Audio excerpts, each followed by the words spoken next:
Hello, everyone. You're listening to After Hours. I'm Felix. I'm Mihir. And I'm Charlotte. Charlotte, it's great to see you again. Thanks for having me. Last time you were here, you were going to go see the Pirates of Penzance at some middle school. How did it all go? I cannot remember a more enjoyable night at the theater, and I go to the theater pretty often. I have to say, I almost passed out with delight. It was so fun. Oh, my God. I highly recommend that if you have an opportunity to go see really any middle school theater production, I think you're bound to be delighted. You know, I actually recently went to a middle school dance, and I have to say I had exactly the same reaction. I'm sure it wasn't quite Pirates of Penzance, but the enthusiasm and the joy of children at that stage, just loving performance. It's absolutely fantastic. Yeah, especially when children are at literally their most awkward to get up on stage and try to sell something. It is such a triumph, and I absolutely adored it. It was very inspiring on multiple levels. Very good. Wonderful. So we go from delightful cultural news to the hard realities of business. Mihir, what do you have for us? I've become interested in the moves made by several retailers, including CVS and Amazon and Best Buy, to get into primary care. Oh. There have been a number of different acquisitions, most recently CVS buying Oak Street Health for $10 billion. Like, what are these people doing? And does it make any sense? Mm-hmm. And Felix, what do you got? I would like to talk about the job market. We have some really surprising and interesting developments, how wages move, and in particular, the employees who make some of the biggest gains and then others who miss out a little bit on opportunities in the job market. And I find it all a little confusing, so I can't wait to talk about it with the two of you. Yeah. Sounds great.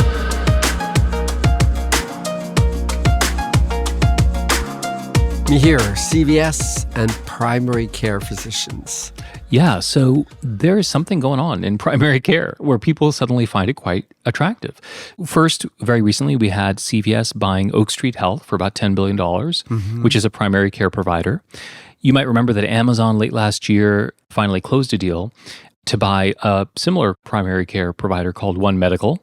And then, you know, you see these weird moves. Best Buy is going to send their Geek Squad. I saw that. to set up your home healthcare system. Why are these people all trying to get into primary care? A part of medicine that we don't necessarily associate with tons of revenues and profits. You might remember Amazon in conjunction with JP Morgan and Berkshire Hathaway and General Motors tried a little healthcare thing. It didn't seem to work out. Yeah. So what are they chasing? And does it make any sense?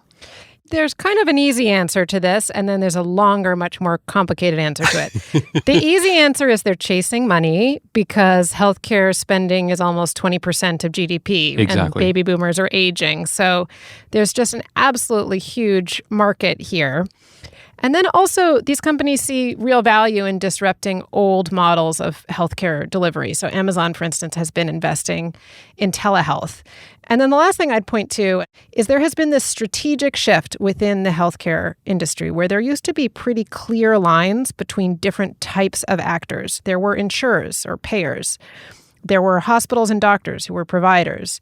There were companies who were involved in the distribution and the sale of medicines.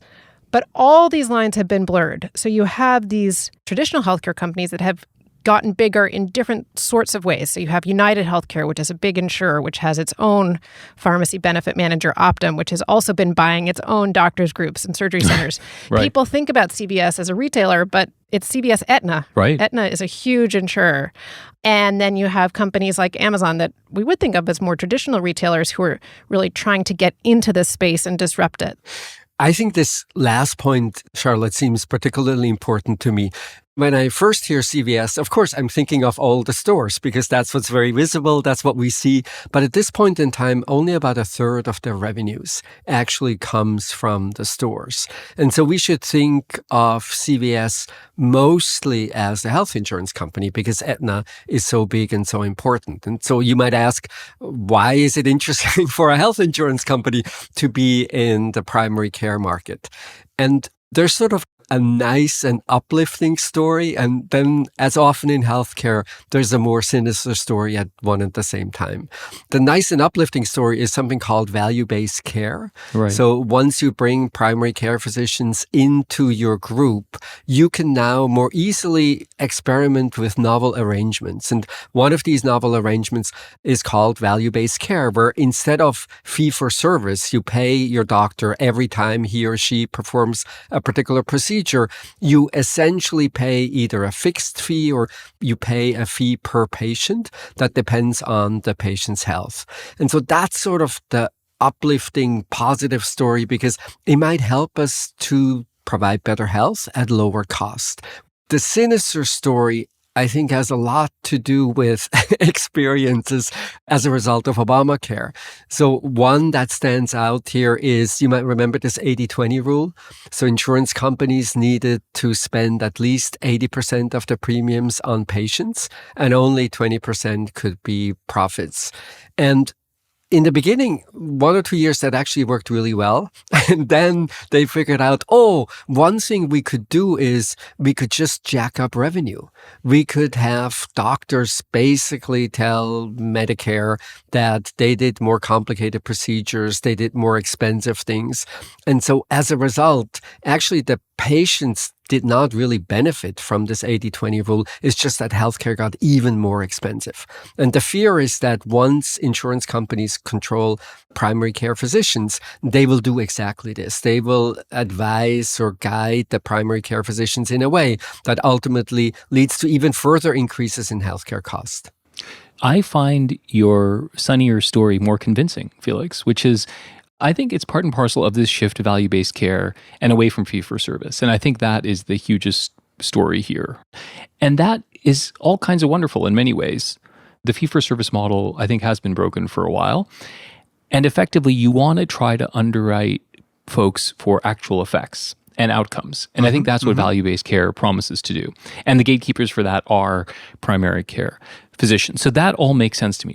What doesn't make sense to me entirely is whether they know exactly what they're getting themselves into, which is to say, I think they're being allured by the 20% of GDP number that Charlotte alluded to, and the sense that it's broken, so it's going to be easy to fix. So I believe in the movement. What I'm less convinced of is that these players are the right ones to actually execute on it and to realize the full value of it. Too much of it feels a little bit to me like, well, we no longer want to be a drugstore or a retail store. And so we have pivoted, which is what CVS has basically done. They've basically taken all of their cash flows and pivoted towards becoming a healthcare company. And that feels like a very dramatic bet, which could just as well not work out as it could work out.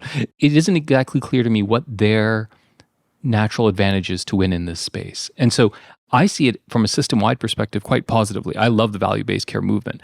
They've convinced themselves of that they're the right winners, but they may not be. Yeah, I think that's such an interesting point. And you see that reflected in the real wide range of acquisitions that CVS has tried to undertake. Yeah. So it's not just Oak Street Health. It's Signify Health, which provides services at home. That is not a small deal, and it's still under consideration from regulators. That's $8 billion. And then at JP Morgan's healthcare conference, they announced a few different acquisitions. One was a telehealth company focusing on mental health. But these big healthcare companies, whether it's CVS Aetna, whether it's United Health, they have just been pursuing these massive deals. But I share your view, Mihir, which is that on a macro level, I really think this is a good thing. America has stood out for decades for its fee-for-service model in contrast to other rich countries in a way that has helped to drive up healthcare costs without a commensurate reflection in the health of Americans themselves. And I think the idea that you can reward companies and make money through keeping patients well rather than just treating them when they're sick is clearly the right thing.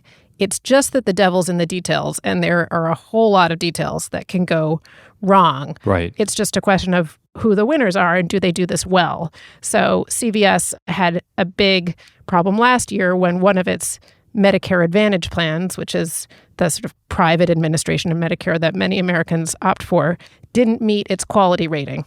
And so it didn't get the commensurate bonus. So that was one pretty big sign that CVS actually wasn't living up to the standard that it would seek. So agree with you on the macro. The micro is the problem.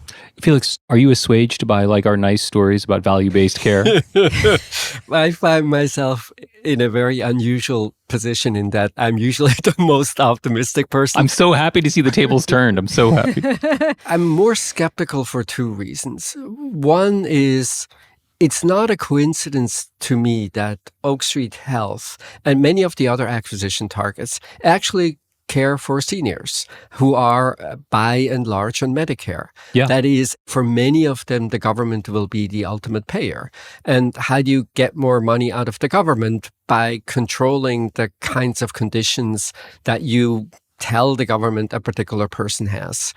It's also true that there is a lot of evidence that this is so much more profitable than other services in healthcare. And I understand CVS, if you compare its share performance with the share performance, say, of United Health, that has greater integration with primary care physicians. Yep. If you look a longer time period over the last 5 years, United Health has basically doubled and CVS has gone up by 15%. So I think there is enormous pressure to go in that direction. And everything we know from greater integration in healthcare. Just remember all the hospital mergers. Mm-hmm. What was that supposed to do? That was supposed to make, healthcare so much more efficient, and we have economies of scale and we can share resources. And then when our colleagues at HPS looked at what actually happened as a result of hospital mergers is prices went up. Basically, you now have more bargaining power vis-a-vis the insurance companies. Right. I think when Obamacare came in and tried to force insurers to share the benefits of value-based care with the patients, that didn't happen because you found ways around it by classifying the health status of patients that you take care of in particular ways. So I would be so happy to be really surprised and really be wrong here, but the history doesn't bode well. Charlotte, I love this negative version of Felix. It's crazy. I mean, a couple of things. So the first is, on the comparison between CVS and United Health, I think that's a super interesting comparison. I'm not sure that we learn more about the broader welfare implications of this. So I think you're right. United Health does it way better because they are better integrated. That could be because they're creating larger profit pools, or it could be because this is a harder game than they think. And it's a harder thing to pull off. And the kind of acquisition strategies that CVS has employed may not be quite as robust as United's tighter integration. Mm-hmm. And to the second point about whether the tighter integration works, I totally believe your evidence and what people have generated about hospital mergers. But I think this is different. I think it's different because hospital mergers can be about reducing competition and can be about taking out not-for-profit players. Value-based care is fundamentally about contracting on outcomes that we should be able to contract on, as opposed to contracting on services or inputs. That is fundamentally different and quite positive. So I take United Health's success not as a manifestation of vast profit pools that they're exploiting, but as the promise of what value-based care can do.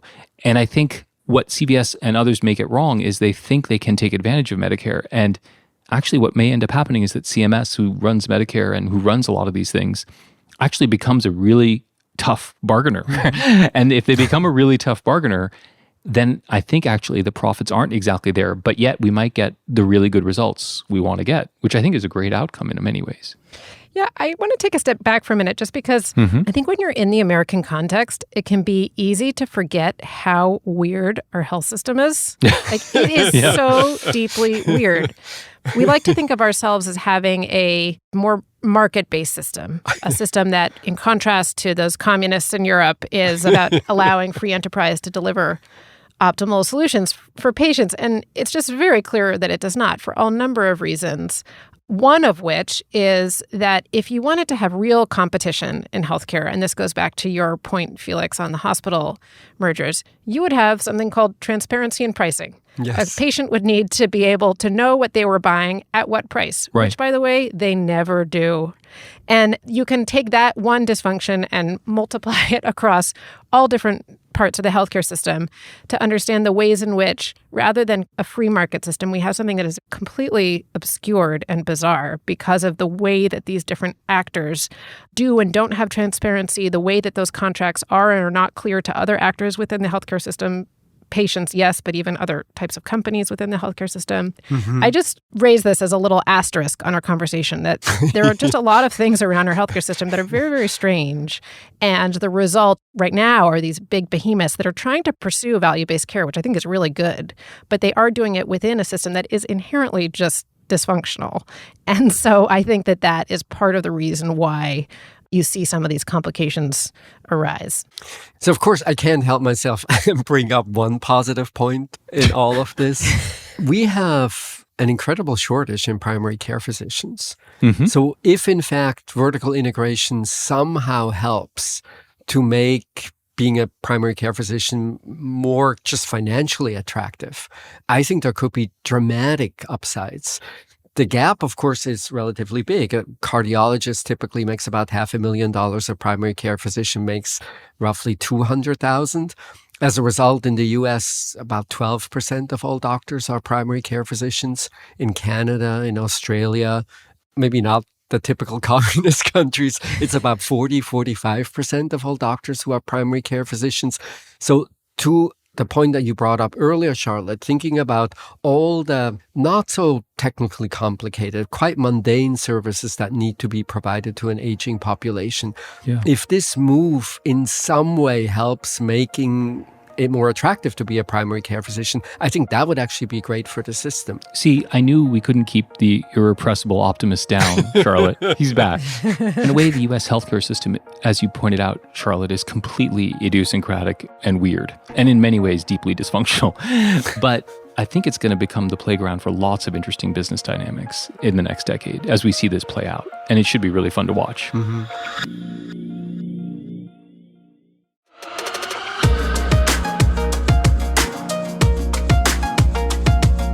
So, Felix, you wanted to talk about wages in the labor market. Yes, it's just incredibly interesting what's been happening in the last 1 or 2 years. You look at longer-term time trends, and what you see is that wage inequality just goes up and up. And there seems to be these really big global forces that just say people at the top will make more tomorrow, and people at the bottom will either be not making much progress or even be worse off. And then in the last 2 years, inequality has fallen by about a quarter. So if you look at the increase in inequality over 40 years, we lost 25% of that inequality essentially overnight. And it's really interesting where the gains are located. It's mostly people at the very bottom of the wage ladder. So the kinds of jobs that don't require a high school degree, don't require a college degree. And then even more interesting, people who switch jobs. So switching jobs was really essential for benefiting from the general situation. And I was just curious to see, do you think this is a permanent change, that at the bottom of the ladder, people are now better off? We somehow have found a cure for the ever-increasing inequality? Or is it some peculiarity having to do with our exit out of COVID, the pandemic, that created these big wage gains at the bottom? What's your sense of what's going on in the job market? Incomes were rising for poor people even before the pandemic. But you saw really in the past 2 years a few things happen. You had the Americans that were in the lowest distribution of incomes really benefit from stimulus checks and the expansion of unemployment insurance. You had more states that were raising the minimum wage. And then crucially, you had a lot of churn in the labor market just because it's so tight that you've had people who look for better jobs. They switch out of their retail job into a slightly better hospitality job, for instance, and they have been able to secure higher wages in that churn. And you see, even as the labor market starts to soften a bit, in January, the latest survey from the federal government said that there were still 1.9 available jobs for every job seeker. So that's a really good environment for low-wage workers to be looking around. I would note, just to state the obvious, that rising inflation means that it's not like these people are enjoying a cushy life at the moment. We have to think about this in the context of rising inflation. But nevertheless, these dynamics are pretty powerful. Just to put some concrete numbers on it, Target is now hiring employees at hourly wage rates north of $20 an hour. It's amazing. I right? think it's a wonderful story. And I think the deep question, the hard question is, will it last? part of the explanation is labor markets sometimes get stuck in weird equilibria, and when you shake it, everything breaks a little bit. And so I think what we had with the pandemic is everything broke a little bit. And specifically, it's all about quitting. Yeah. What we observe is a lot higher quit rates, particularly amongst those groups, and an increased willingness to quit, which is how historically wage gains are achieved. You have to quit and you have to go to a different place to rise up the wage ladder. That's how labor markets work. And so we shook the labor market really hard and we got out of an equilibrium where people didn't quit. And I think that is almost a little bit of your story, Felix, which is stimulus checks, unemployment insurance, child tax credits. But it's also the inertia of being in a job and thinking it's the job. And then somehow you get pushed into a new place. Yeah. So that makes me optimistic. What makes me slightly less optimistic is obviously we are still in this incredibly tight labor market where unemployment rates are 3.6%, 3.7%, and there's 2 job openings for every unemployed worker, completely abnormal by any measure over the last 20 years. And that will change because of large interest rate hikes that we're still flowing through the system. And that's when we're going to see if there's really lasting power to this. And for that, I'm less sure, meaning will the gains that we've achieved stay? Yes. But will they continue in the way that we've seen in the last 2 to 3 years? I find that a little bit harder to swallow. I'd add one thing to that in the column of optimism, which is that one thing that we've seen in the past few years is that jobs that were essentially just crappy jobs, to use the technical term. You never knew when your shift was going to be. Right. It was a constantly shifting schedule. You didn't have any opportunity to advance. There are companies that have looked at those quit rates and said, okay, how do we get people to stay? And it's not about the office ping pong table or whatever. It's about predictable shifts. It's about offering training. It's about making it a type of workplace where an employee doesn't want to immediately quit because they're so miserable and they don't have predictability, et cetera. So I think that those types of changes, I wonder whether they will be more lasting just because the costs of churn have become so evident to employers. It's just really bad for business to constantly be losing workers. Right. I think that's one thing that I hope will be a little sticky. One question I have for both of you is how you think about the labor force participation rate in this conversation about a really tight labor market, because you still have a lot of Americans who aren't looking for jobs, who are just really out of the labor force. And there's a lot of focus on men because the labor force participation rate has declined so precipitously for them since the 1950s. But also women, I mean, if you look at women in America, about 75% of women of prime working age are in the labor force, but that's about 5 percentage points below the average for the rest of the G7, so other really big, rich countries. And elsewhere, the share of women who are working has increased in the past 20 years, and America is the only place where the share of women working has declined. So what do you make of that? What's really interesting to me about the question that you ask, Charlotte, is in some sense it's the government twice. If you're looking pre-pandemic, where are the big wage gains for those who don't make all that much money to begin with? It was essentially the minimum wage laws passed by different states and passed in different cities that then created wage gains at the very bottom. So that was government action. And then it was government action again during the pandemic in that it just enabled a larger number of people to hold out for a little while. I think holding out has both sort of positive and negative connotations, which I think are important for the labor participation question. On the positive side, you got the stimulus check. And so maybe now you were not quite as hard pushed back into taking a job that maybe wasn't so attractive to begin with. Cumulatively, this meant that in order to get people back into jobs, we had to pay much higher wages. On the more problematic side, even today, it's things like missing childcare that really prevent many women from rejoining the job market. Right. My sense is that once these obstacles are gone, so you're comfortable having your kids in school, you can actually find someone to take care of them if they're too young to go to school, then I would not be surprised. And the trends definitely point to a participation rate among women that is not so different. But what I never really thought about and what is really fascinating to me is that by providing a particular cushion that then upsets the labor market. As you said, Mihir, we get to have a completely different labor market. Yeah. And of course, if you look at the biggest changes in labor markets in history, they have exactly that kind of template. So the most famous is the plague in the 1300s that kills a large fraction of humanity. And that means incredible wage gains for farmers. Yeah. And essentially, for the first time, we go from indentured servitude and serfs, we're going to a wage economy where wages are paid the way we're more used to it now. And that never went away. And so maybe the most optimistic view of what is happening is we're sort of see the beginning of new institutions. More predictable schedules is a great example. Maybe more training. We see the beginning of new institutions that actually will stay irrespective of where exactly we are in the business cycle. I mean, I like this story that you both are articulating about the permanence of this change.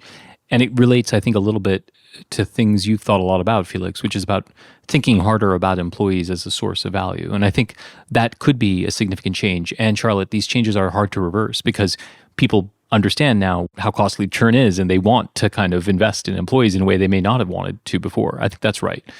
To your question, Charlotte, about the fraction of the labor force that's potentially missing. This is like one of the super interesting puzzles that is going on right now. I'm becoming convinced that it's not clear there are that many people missing. If you kind of look at total employment pre-COVID and now, we're kind of getting roughly to where we were. So this is, I think, like a real area of debate. There's one school of thought, which is there's like this huge overhang of people who can come back into the labor force because they've been missing. I'm not sure I believe it. I think actually we're kind of back there. The final piece I was curious about to get your perspective on is one of the consequences of this, which is weird, is that the wage premium to go into college has gone down a lot. Historically, going to college was a way to raise your wages. And now, if you're making $25 an hour target, that trade of going and investing in human capital is very different. I'm curious if you think this is going to cause a shift in the willingness and desirability of going to college if the wage premium and the wage gains just aren't there. Because one of the consequences of this, Felix, is at the low end, you can live pretty well without incurring debt and without spending 4 years conceivably in a college. Do you think that'll play out? I have to say, I hope it plays out as someone who doesn't have a horse in the race here. I think that America, for a long time, rightly, was focused on having as many people go and secure a 4-year degree as possible. But that does have costs. The opportunity cost of earning wages sooner in a person's life. It has the cost of college itself, of course. And there are all kinds of investments and types of training that would be hugely beneficial to help workers secure all kinds of jobs. And I think that the idea that you go to college for a set amount of time, whether it's 4, 5, 6 years, whatever, the idea that you spend a discrete amount of time in school and then the rest of your professional time is just working doesn't really reflect how jobs have evolved, where you're doing continuous training. Industries change quickly. You might go and secure a skills-based degree at a community college and then go back to that community college in several years to advance even further. I just think the whole idea of a 4-year degree certainly has merit for some types of jobs, but for a lot of jobs, it just doesn't. What do you think, Felix? Yeah, I completely agree with that. And we see interesting changes on the employer side that reflect this trend. My sense is requiring for particular jobs to have a college degree was often sort of a lazy shorthand. Right. It wasn't really deeply thinking about, do I need what only a person with a college degree had? And so what we've seen in a very tight labor market, that firms have become much more thoughtful about the kinds of criteria that would allow you to apply for a job. Exactly. And I love that we're thinking really deeply about what's the skill set, how much can we invest in our employees and make them better at what we ask them to do over time, as opposed to this super general requirement that then creates 2 or 3 classes of employees where you see very little permeability, really for no good reason. I actually think this is one of the great stories that's going to come out of all of this, is allowing for much more flexibility in the way people gather human capital. Because for a long time, that college wage premium has been so robust and so big that it became a default. And to your point, Charlotte, for not particularly good reasons. And so I think actually the real fallout here is in higher education. And in higher education, thinking about better ways to create lifelong learning, to do things that actually create value for students in the short run, and to just create more choice, as opposed to kind of the cookie cutter model that we've been involved in. So I think that actually is one of the great longer lasting pieces of this. Can I ask you a final question about a management headache? Yeah. In a world where quitting leads to higher wages, now in your company, the employees who arrived most recently often will make perhaps even more than employees who were super loyal and stayed in their positions for a very long time. What do you do? Do you wait for the next recession and then you let everyone go who arrived recently? Do you raise everyone's wage in order to create some sense of fairness that you want to reward people who have shown loyalty? What's the inside the company response to quitting leading to higher wages? Before you answer that, Mihir, I want to add one more wrinkle, which is what do you do when you're in a state that has a new wage transparency law? Yes. Also. Yeah. I think you don't want to create several different categories of employees and pay for fundamentally similar work. So I think you have to bring up everyone's wages. And I think that's what's happening. It's not just the quitters who get the raises. It's the people who benefit from it who are staying at the company. And I think that has got to be the way this plays out.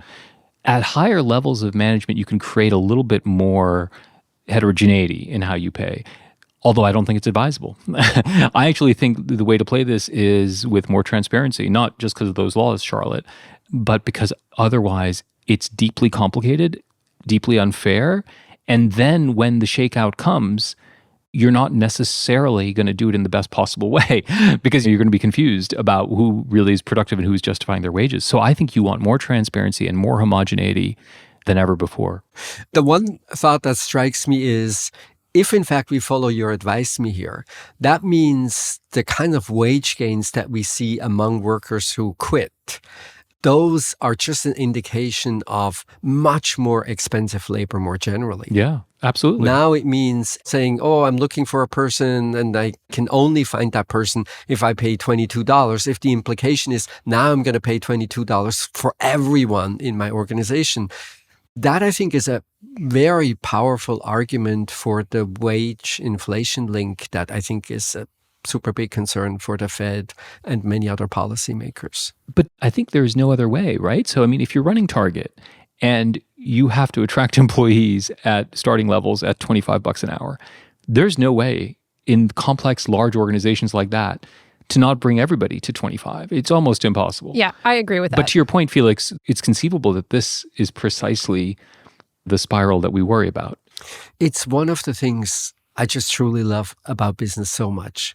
You can look at a single number, just look at how wages for a particular group go up over time, and then it's typically connected to a million things. It's connected to how well businesses do. It's connected to the rate of inflation. It's probably connected to whether we will see new work arrangements that really make jobs better jobs. So this one number, I think, is just like a little hole through which you can observe an incredible range of responses to this unusual moment in time that we call the pandemic.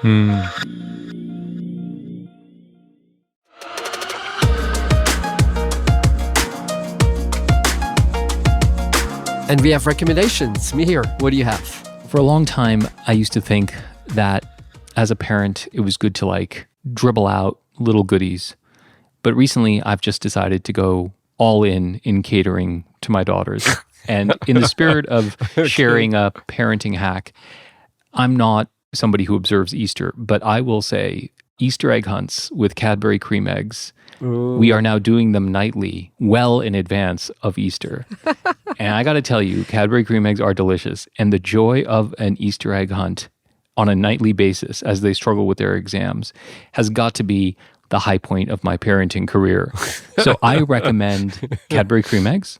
I recommend the joy of Easter egg hunts And I recommend doing it as often as possible. Pre and post Easter. As long as they're selling them, they don't show up much after April, or it's harder to find them. Yeah. So as much as possible, all the time is my recommendation. Wonderful. I had a more highbrow rec, but now I wonder if I should just go with my parenting hack. I'll give you both. Okay, good. One is a book by my colleague at The Economist, Oliver Morton, called The Moon, which is just a beautiful book. He has such an interesting mind, and it combines science with history, with literary references, and he's an absolutely lovely writer, so I highly recommend it. Oh, very good. My much lower brow parenting hack is that every parent should invest in a disco ball or something that casts rotating lights around your living room. It can transform any apartment into a Saturday Night Fever type vibe.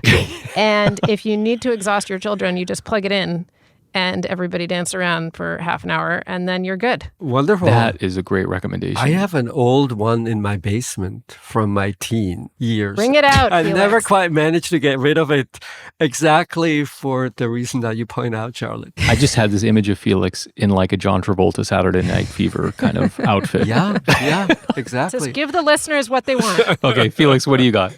I guess mine is sort of in the middle between high and low brow. It's a game. It's called The Fiscal Ship, and it's at fiscalship.org. And the game is developed by the Hutchins Center on Fiscal and Monetary Policy at Brookings. And the idea is that debt in the U.S. economy is rising over time, and the goal is to bring debt under control. And so the way the game works is that you start out with policy propositions, and each one of them tells you this will bring in more revenue, this will be expensive, this will not be so expensive. And then you see, after you go through all of these choices, the kinds of things that you want. And there's aggregate choices also. For instance, if you like the Biden agenda, that's almost like an old-fashioned voting machine lever where you pull that one lever and you get all the Biden policies. And then you see the implications for that. The most interesting thing is just how incredibly difficult it is. Even if you think, okay, so I'm going to be super stingy and only do the 7 things that I truly, truly, truly believe in, I would bet probably not good enough to get the debt under control. So it's a fun gamification of something that is actually quite interesting and also gives you a sense of just the dozens and dozens of policy choices that ultimately will influence the level of debt in the economy. Wow, that sounds kind of sobering, Felix. I like it. You can win. I don't know how good I felt about the economy that I produced, but there is a chance to win, which is always nice. That's great. Mm-hmm. And this is it for today. Thank you for listening. This was After Hours from the TED Audio Collective.